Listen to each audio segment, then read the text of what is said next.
This channel does not promote any violent, harmful, or illegal activities. All content provided by this channel is meant for an educational purpose only. Enumeration form digitization deadline বেঁধে দিল জাতীয় নির্বাচন commission 4 December নয় এক্ষেত্রে 25 নভেম্বরের মধ্যে শেষ করতে হবে ডিজিটাইজেশন। আরো একবার আপনাদের জানিয়ে রাখতে চাইবো এনুমেরেশন ফর্ম ডিজিটাইজেশনের ডেডলাইন বেঁধে দিল জাতীয় নির্বাচন কমিশন। আসুন কথা বলি, আমাদের রিপোর্টার শ্রাবন্তী সাহা আমাদের সঙ্গে রয়েছেন। শ্রাবন্তী, এক্ষেত্রে ঠিক কি নির্দেশ এলো? দেখো, একদিকে যেরকম বিএলওরা চাপের মুখে বারবার অভিযোগ করছেন এবং বিভিন্ন জেলায় জেলায় খবর আসছে, বিশেষত শাসক দলের পক্ষ থেকে অভিযোগ করা হচ্ছে যে কোথাও গিয়ে তাদের উপরে বাড়তি চাপ দেওয়া হচ্ছে। সেই চাপ কোথাও গিয়ে কালকের যে বৈঠক জাতীয় নির্বাচন কমিশনে জ্ঞানেশ ভারতী এসে করেছেন, সেই বৈঠকের পরে আরও খানিকটা বেড়ে গেল। কারণ মৌখিকভাবে জানিয়ে দেওয়া হয়েছে যে 4 ডিসেম্বর নয়, তার এক সপ্তাহ আগে 25 তারিখের মধ্যে 25 নভেম্বরের মধ্যে যাবতীয় কাজ শেষ করতে হবে। কমিশনের যুক্তি, আদতে যদি 4 ডিসেম্বর বলে দেওয়া হয় তাহলে সেটা আর একটু বেশি সময় লাগবে। সাধারণত 4 থেকে 9, যেহেতু 9 তারিখে 9 ডিসেম্বর খসড়া তালিকা প্রকাশের দিন, এই 4 থেকে 9 কমিশনের নিজস্ব ইন্টারনাল কাজ থাকবে। কোন কোন তথ্য সঠিক হয়েছে সেটা সম্পূর্ণটা যাচাই করা না হলেও বাদবাকি একেবারে ফাইনাল কাজ করতে হবে কমিশনকে। তাই 4 তারিখের পরে যদি আরও একদিন দুদিন এক্সট্রা লাগে তাহলে এই কাজ করা সম্ভব হবে না। তাই জন্যই 25 তারিখ ডেডলাইন বেঁধে দেওয়া হয়েছে। যদিও বিএলওরা প্রশ্ন তুলেছেন এতটা চাপের মধ্যে, যেখানে বিশেষত ডিজিটাইজেশন করাটাই মুশকিল হয়ে পড়ছে বিকেলবেলার পরে, সেখানে তারা এই এতটা বড় কাজ কিভাবে সম্ভব হবে? তুমি একটু সঙ্গে থাকো, আমি আসি, কারণ এর মধ্যে আরো একটা গুরুত্বপূর্ণ খবর আসছে। 2 দিনের মধ্যেই এসআইআর অ্যাপে এডিট অপশন তুলে নিল কমিশন। আরো একবার আপনাদের জানাচ্ছি, 2 দিনের মধ্যেই এসআইআর অ্যাপে এডিট অপশন তুলে নেওয়া হলো। বিএলওদের অ্যাপে তোলা তথ্য এডিটের অপশন দিয়েছিল, সেই অপশনটা তুলে নেওয়া হয়েছে। আমি আবারও শ্রাবন্তীর কাছে চলে যাব এই মুহূর্তে। শ্রাবন্তী আমাদের সঙ্গে রয়েছে। শ্রাবন্তী, এই অপশন তুলে নেওয়ার পিছনে কারণটা কি?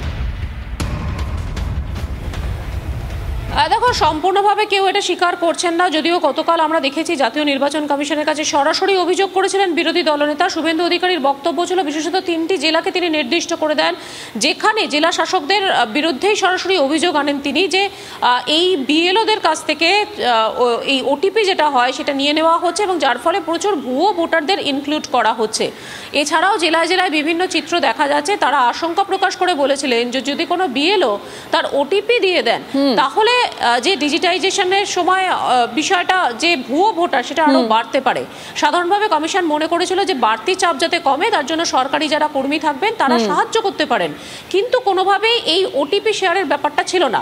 শুধুমাত্র এডিট অপশনটা তারা করে দিয়েছিলেন এবং তারপরে তারা বলেছিলেন যে যদি কোনো ভুল হয়ে থাকে এডিট অপশনে পরবর্তী সময় শুধরে নেওয়া যায়।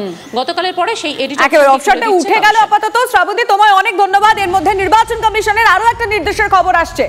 ডেটা এন্ট্রি অপারেটর নিয়োগ নিয়ে করা কমিশন। এসআইআর এর কাজে ডেটা এন্ট্রি অপারেটর নিয়োগ নিয়ে সব জেলা ডিইও কে নোটিশ পাঠালো কমিশন। অস্থায়ী কর্মী, বাংলা সহায়তা কর্মীদের ডেটা এন্ট্রি কাজে নিয়োগ করা যাবে না, স্পষ্ট বার্তা কমিশনের। কয়েক জায়গায় এই ছবি দেখা গেছে। তাদের ডেটা এন্ট্রি কাজে নিয়োগ করলে বিডিও, ইআরও, এইআরওদের বিরুদ্ধে ব্যবস্থার হুঁশিয়ারি কমিশনের। এসআইআর এর ডেটা এন্ট্রি নিয়ে কমিশনের নির্দেশিকা মনে করিয়ে আবারও একবার রাজ্য প্রশাসনকে সতর্ক করলেন বিরোধী দলনেতা শুভেন্দু অধিকারী।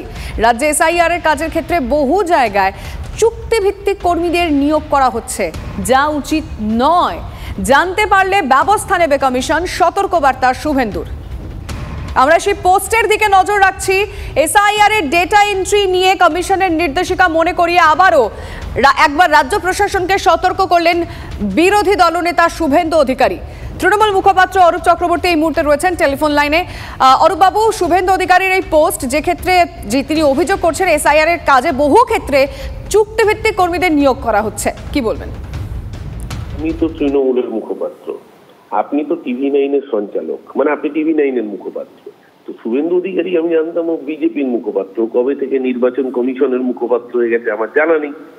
নির্বাচন কমিশন কি করবে কি করবে না এটা শুভেন্দু অধিকারী ব্রিফ করে দিচ্ছে, মনোজ আগরওয়াল চুপ রয়েছে। এটা হাস্যকর না? এটা আমরা ওই ছোটবেলা দেখবেন পাড়ার ক্রিকেটে যখন কোনো বাচ্চা, তার বাবা বড় লোক, তার বাবা ব্যাট উইকেট কিনে দিয়েছে, বাচ্চা ছেলেটা ক্রিকেট খেলতে এসে খেলতে পারে না, সে এসে আগে হুমকি দিতে হয়, আমাকে যদি প্রথম বলে আউট করে দিস আমার বাবা কিন্তু ব্যাট উইকেট নিয়ে চলে যাবে। এই গল্পটা ওরকম হয়ে গেল। নির্বাচন কমিশন কি করবে ঠিক করে দিচ্ছে শুভেন্দু অধিকারী। এই জন্যই তো আমরা প্রথম দিন থেকে বলছি এই নির্বাচন কমিশন হচ্ছে বিজেপির কৃতদাস। এই নির্বাচন কমিশন হচ্ছে বিজেপির পোষ্যভৃত্য, যারা বিজেপির এজেন্ডাকে স্যাটিসফাই করতে এসছে। যদি কোথাও অসঙ্গতি হয়ে থাকে সেটা নির্বাচন কমিশন বলবে, সেটা শুভেন্দু বলার কি? শুভেন্দু তো নির্বাচন কমিশনের মালিক নয়। নির্বাচন কমিশনকে দলদাস বানানোর কৌশল হচ্ছে এই ধরনের স্টেটমেন্ট গুলো প্রমাণ করছে যে আমরা যে অভিযোগগুলো তুলেছি সবকটা অভিযোগ আসলে সত্যি। বুঝলাম অরূপ বাবু, ধন্যবাদ আপনাকে। নদিয়ায় বুথ লেভেল অফিসারের মৃত্যুর ঘটনায় নদিয়া জেলা শাসকের থেকে রিপোর্ট চাইলেন রাজ্যের মুখ্য নির্বাচনী আধিকারিক। নদিয়ায় বুথ লেভেল অফিসারের মৃত্যুর ঘটনায় জেলা শাসকের কাছে রিপোর্ট চাইলেন। আরো ডিটেলে জানবো আমাদের প্রতিনিধি শ্রাবন্তী সাহার কাছ থেকে। শ্রাবন্তী, তবে এর আগে জলপাইগুড়িতে যে ঝুলন্ত দেহ উদ্ধার হয়েছিল তারও ডিটেলস দিয়েছিল নির্বাচন কমিশন এবং সাধারণত পোস্টমর্টেমের উপরে ভিত্তি করে একেবারে ইন ডিটেল পুঙ্খানুপুঙ্খ রিপোর্ট নেয় কমিশন। এক্ষেত্রে নদিয়ার ক্ষেত্রেও রিপোর্ট চেয়ে পাঠানো হয়েছে, বিশেষত যখন মুখ্যমন্ত্রী চিঠিও দিয়েছেন বিএলওদের উপরে ক্রমাগত চাপ এবং যার জেরে একের পর এক মৃত্যু, এই বিষয়টি কমিশন একেবারে আরো ইন ডিটেল তথ্য নিয়ে জাতীয় নির্বাচন কমিশনের কাছে পাঠাবে, তাই জেলা শাসকের কাছে এই রিপোর্ট তলব করা হয়েছে। বেশ, ধন্যবাদ শ্রাবন্তী। এর মধ্যে আরো একটা বড় খবর আসছে, আমরা যে খবর পাচ্ছি বিগ ওয়ালে নজর রাখবো। কি ব্রেকিং নিউজ আসছে এই মুহূর্তে দেখে নেব। এই মুহূর্তে কি ব্রেকিং নিউজ আসছে আমরা দেখে নিই। এসআইআর এর কাজের চাপে অসুস্থ কোন্নগরের বিএলও তপতি বিশ্বাস।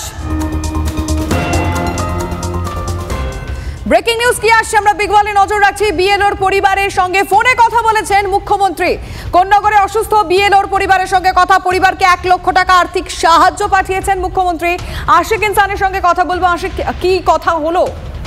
দেখো, এই যে কোন্নগরের বিএলও তপতি বিশ্বাস তার অসুস্থতার খবর মুখ্যমন্ত্রী পাওয়ার পরেই কিন্তু তিনি নিজে তার পরিবারের সঙ্গে যোগাযোগ করেন এবং প্রায় 10 মিনিট ধরে পরিবারের সঙ্গে কথা বলেন মুখ্যমন্ত্রী। তার শারীরিক অবস্থা কেমন রয়েছে সেটাও তিনি জানার চেষ্টা করেন এবং তার পারিবারিক যে সমস্যা রয়েছে সেই বিষয়গুলো নিয়েও মুখ্যমন্ত্রীর সঙ্গে কথা হয় তপতি বিশ্বাসের পরিবারের। এবং তারপরেই কিন্তু তিনি শ্রীরামপুরের সদর মহকুমা শাসকের তরফ থেকে পক্ষ থেকে সেখানে মুখ্যমন্ত্রী যে 1 লক্ষ টাকার তহবিল সেই টাকা কিন্তু পাঠিয়ে দেওয়া হয় তার পরিবারের হাতে। তার কারণ তার পরিবার জানিয়েছিলেন যে তার যে চিকিৎসা চলছে সেখানে একটা ব্যয়বহুল চিকিৎসা চলছে। প্রথমে তাকে কোন্নগর হাসপাতালে রাখা হয়েছিল, সেখান থেকে এই মুহূর্তে তার চিকিৎসা চলছে কলকাতা মেডিকেল হাসপাতালে। ফলে তার যে চিকিৎসার খরচ সেই চিকিৎসার খরচ বহন করতে বেশ কিছুটা অসুবিধা হচ্ছে, কারণ তার এই তপতি বিশ্বাসের পরিবার কিন্তু তার যে আয় সেই আয়ের উপরেই নির্ভরশীল। বুঝতে পারছি, তুমি নজর রাখো আশিক। জি সাহেব আমাদের আশ্বাস দিয়েছেন যে কোনো রকম যদি ফার্দার ট্রিটমেন্টের জন্য যদি কোনো কিছু প্রবলেম হয় তো ওনাদের যে সুপারভাইজার আছে তার থ্রু দিয়ে এসডি সাহেবকে জানাতে। ওনার সাথে পার্সোনালি কথা বললাম, উনি আমাদের আশ্বাস দিয়েছেন যে অবভিয়াসলি উনি সেই জায়গাটা দেখে নেবেন। যদি ফার্দার কোনো নিউরো বা অন্য সেগমেন্টে দেখানোর ব্যাপার থাকে বাকিটা ওনারা দেখে নেবেন, এই আশ্বাসটা দিয়েছেন। আর ওনাকে কাজ থেকে বিরতি দিয়েছেন আপাতত, মানে বিএলওর কাজ থেকে। যতদিন না শরীর ঠিক হচ্ছে এখন রেস্ট নেওয়ার জন্য।